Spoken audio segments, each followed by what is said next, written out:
പടയപ്പ ഞാൻ തിയേറ്ററിൽ കണ്ട പടമാണ്. അത് അന്ന് റിലീസിങ് സെൻറ്ററിൽ കണ്ട പടമല്ല. അന്ന് എ ക്ലാസ് തിയേറ്റർ, പിന്നെ ബി ക്ലാസ്, അത് കഴിഞ്ഞ് സി ക്ലാസ്, അങ്ങനെയാണല്ലോ.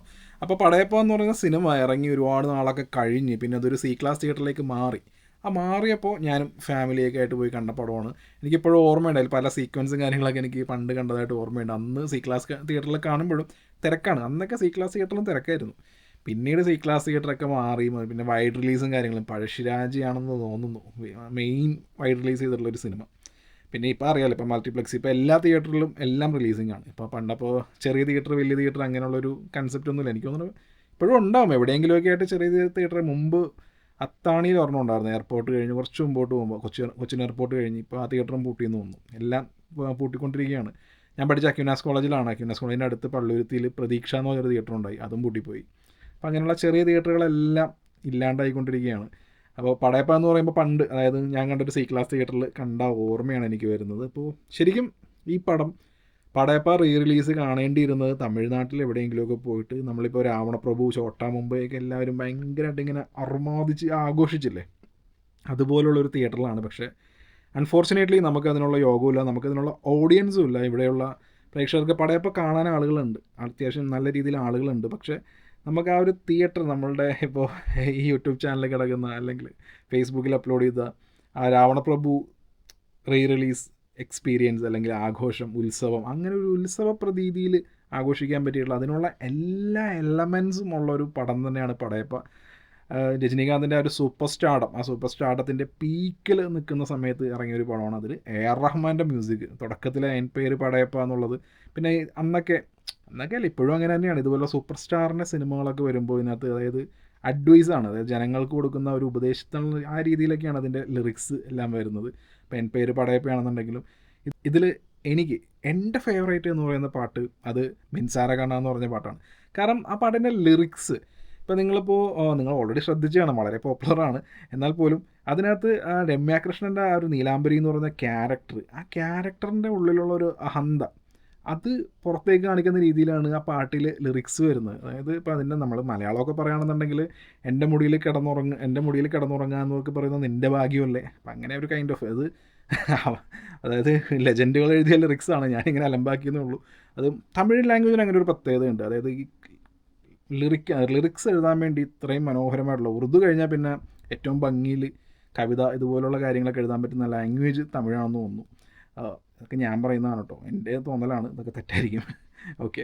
അപ്പോൾ ഈ സിനിമ പടയപ്പയിലേക്ക് വരുമ്പോൾ, ഈ സിനിമയുടെ screen play, K S Ravikumar എഴുതിയിരിക്കുന്ന സ്ക്രീൻ പ്ലേ ഒരു കറക്റ്റ് പക്ക ഒരു കൊമേഴ്ഷ്യൽ, രജനീകാന്തിനെ പോലുള്ള ഒരു സൂപ്പർ സ്റ്റാറുള്ള ഒരു വലിയ ഒരു പുള്ളിയുടെ അന്നേരത്തെ ആ ടൈമിലെ പുള്ളിയുടെ ഇമേജ് എന്നൊക്കെ പറയുന്നത് ഹെവി ആണല്ലോ. അതായത് അന്ധകാലത്തെ പുള്ളിയുടെ ഇമേജിന് പറ്റിയ ആ ഒരു ലാർജർ ദാൻ ലൈഫ്, ആ ഒരു പറ്റിയുള്ള പക്ക സ്ക്രീൻ പ്ലേ ആണ് വരുന്നത്. അച്ഛനായിട്ട് വരുന്നത് സാക്ഷാൽ ശിവാജി ഗണേശനാണ്. അപ്പോൾ ആ ഒരു വലിയ സ്ഥലത്തെ വലിയൊരു പ്രമാണിയുടെ മകനായിട്ട് ജനിക്കുന്നു, അവിടുത്തെ കാര്യങ്ങളൊക്കെ വരുന്നു. അതിൻ്റെ ഇടയിൽ ഒരു ചെറിയ ലവ് ട്രാക്ക് പോലെ വരുന്നു.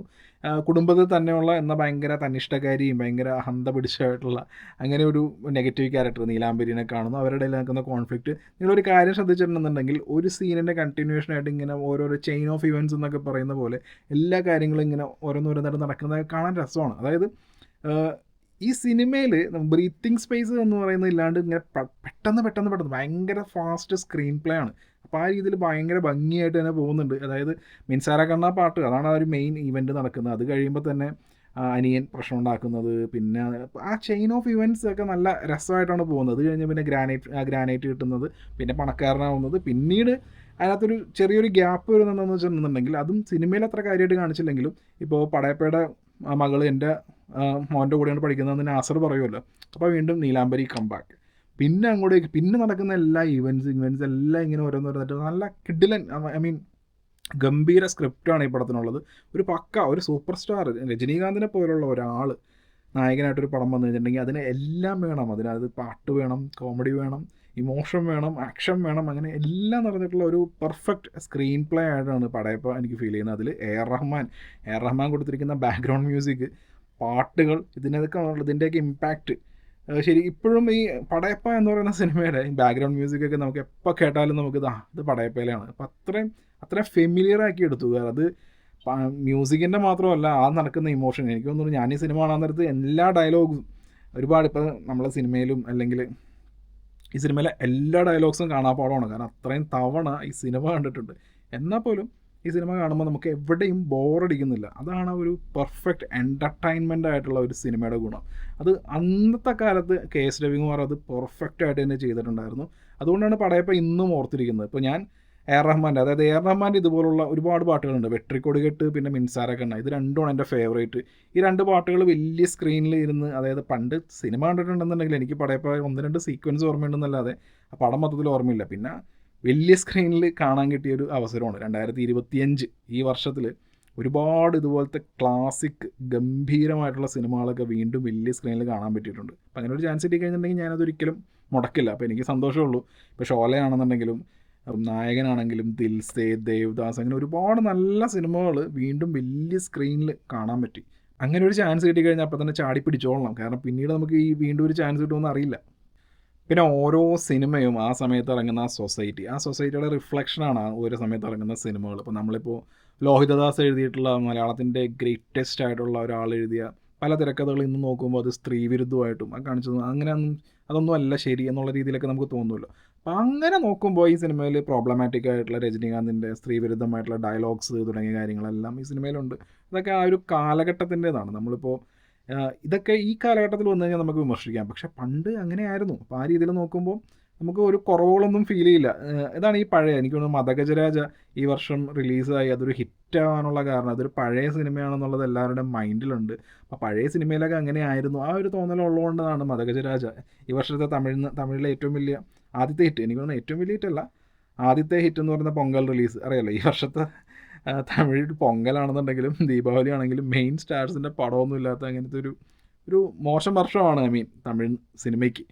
അപ്പോൾ അങ്ങനെയുള്ള കുറച്ച് ഈ ഡയലോഗ്സ് ഒക്കെ ആണെന്നുണ്ടെങ്കിൽ അങ്ങനെയൊക്കെ ഉണ്ടെങ്കിൽ പോലും അതൊക്കെ അത് കാലഘട്ടത്തിൻ്റെയാണെന്നുള്ള രീതിയിൽ നമുക്ക് മറക്കാവുന്ന, എന്നാൽ മൊത്തത്തിൽ എൻജോയ് ചെയ്യാൻ പറ്റുന്ന ഒരു 3 മണിക്കൂർ, അതാണ് പടയപ്പ. പിന്നെ പറയാനുള്ളത് ഈ സിനിമയിലെ പെർഫോമൻസ് ആണ്. Performance, title character Padayappa Rajinikanth ഗംഭീര പെർഫോമൻസ് ആണ്. പുള്ളിയുടെ സ്റ്റൈല്, പുള്ളിയുടെ ഡയലോഗ് മോഡുലേഷൻ, പുള്ളിയുടെ ആക്ഷൻ, ഇതൊക്കെയാണ് ഈ പടത്തിൻ്റെ. പുള്ളിയുടെ ഒരു 1 മാൻ ഷോ ആവേണ്ടിയിരുന്നൊരു പടമാണ്. പക്ഷേ ഇതിൽ നീലാംബരി എന്ന് പറയുന്ന ക്യാരക്ടറിനെ അവതരിപ്പിച്ചത് രമ്യ കൃഷ്ണനായിപ്പോയി. ആ ഒരു ക്യാരക്ടർ സോ പവർഫുൾ, അത്രയും കിടിലൻ പെർഫോമൻസും കിടിലനായിട്ട് തന്നെ ഈ ക്യാരക്ടറിനെ നമുക്ക് സ്ക്രീനിൽ കൊണ്ടുവന്നിട്ടുണ്ട്. അത് ഓപ്പോസിറ്റ് നിൽക്കുന്നത് സാക്ഷാൽ രജനീകാന്ത് പുള്ളിയുടെ പീക്ക് ടൈമിലാണ്, പുള്ളിയുടെ സ്റ്റാർഡത്തിൻ്റെയൊക്കെ പീക്ക് ടൈമിൽ അങ്ങനെ നിൽക്കുമ്പോൾ ഓപ്പോസിറ്റ് ഒരാൾ നിൽക്കണം എന്നുണ്ടെങ്കിൽ അതൊരു കിടിലൻ പെർഫോമർ ആയിരിക്കണമല്ലോ. അപ്പോൾ രമ്യാകൃഷ്ണൻ്റെ പെർഫോമൻസ് ഒരു രക്ഷയില്ല. ഇപ്പോഴും കാണുമ്പോഴും അപ്പോൾ നമുക്ക് തോന്നുമ്പോൾ ഇതൊരു മെലോഡ്രാമ ഓവറായിപ്പോയി അങ്ങനെയൊന്നും ഇപ്പോഴും തോന്നില്ല. ഇത്രയും വർഷങ്ങൾ കഴിഞ്ഞ് നമുക്ക് ഈ പടം കാണുമ്പോഴും കൃത്യമായിട്ടുള്ള മീറ്ററിൽ ഗംഭീരമായിട്ട് തന്നെ ആ പടം ചെയ്തിട്ടുണ്ട്. പിന്നെ ഇതിനകത്ത് മൻസൂർ അലിഖാൻ്റെ ഒരു ആ സീൻ ഞാൻ ഒരുപാട് തവണ കണ്ടിട്ടുണ്ട്. പുള്ളിയുടെ ആ സമയത്തുള്ള ആ ഒരു ഡയലോഗ് ഡെലിവറി കാര്യങ്ങളൊക്കെ ഭയങ്കര ഇഷ്ടമാണ്. മൊത്തത്തിൽ പറഞ്ഞിട്ടുണ്ടെങ്കിൽ എനിക്ക് ഭയങ്കര ഇഷ്ടമുള്ള സിനിമയാണ് പടയപ്പ. ഞാൻ തന്നെ എത്ര തവണ കണ്ടിട്ടുണ്ടെന്ന് എനിക്ക് തന്നെ അറിയില്ല. പണ്ട് VCD റൈറ്റ് ചെയ്യുന്ന പരിപാടിയൊക്കെ ഉണ്ടായിരുന്നില്ല. അപ്പോൾ അങ്ങനെ പടയപ്പ സിനിമ റൈറ്റ് ചെയ്ത് വീട്ടിൽ സ്വന്തമായിട്ട് ഇരിപ്പുണ്ടായിരുന്നു. അങ്ങനെ ഒരുപാട് മിക്കപ്പോഴും എടുത്തിട്ട് കാണുന്നൊരു പടമാണ്. എന്നിട്ട് പോലും റിലീസ് അത് വലിയ ആരവങ്ങളോ ഓളോ തുടങ്ങിയ കാര്യങ്ങളൊന്നും ഇല്ലെങ്കിൽ പോലും ഭയങ്കരമായിട്ട് എൻജോയ് ചെയ്യാൻ പറ്റുന്ന ഒരു ഒരു പക്ക കൊമേഴ്ഷ്യൽ എൻ്റർടൈനർ, അതിൽ ഒരു സംശയമില്ല. ആക്ച്വലി ഹിന്ദിയിൽ നിന്ന് ഷോലയും പിന്നെ തമിഴിൽ നിന്ന് പടയപ്പയും മലയാളത്തിൽ നിന്ന് സമറിൻ ബത്ലഹേം കണ്ടാനേ. പക്ഷേ സമറിൻ ബത്ലഹത്തിൻ്റെ ട്രെയിലർ തിയേറ്ററിൽ കാണിച്ചപ്പോൾ എല്ലാം ഒരു ഓയിൽ പെയിൻറ്റിങ് മുക്കിയ പോലുള്ള ഒരു റിലീസ് സ്കാമായിട്ടാണ് ഫീൽ ചെയ്തത്. അതുകൊണ്ട് സമറിൻ ബത്ലഹേം ഒഴിവാക്കുകയാണ്. കാരണം ഇങ്ങനെ മനുഷ്യനെ പറ്റിക്കാനായിട്ട് റിലീസ് വരരുത്. ചെയ്യുകയാണെന്നുണ്ടെങ്കിൽ ഒരു മിനിമം ക്വാളിറ്റിയിലെങ്കിലുമൊക്കെ ആ ഒരു 4K റിലീസ് ചെയ്യണം. പടയപ്പ ഗംഭീര വർക്കായിരുന്നു, ഷോലെ അതിഗംഭീര വർക്കായിരുന്നു. അതുപോലെയൊക്കെ ചെയ്യണം, അല്ലാതെ മനുഷ്യനെ പറ്റിക്കാനായിട്ടല്ല റിലീസുമായിട്ട് വരേണ്ടത്.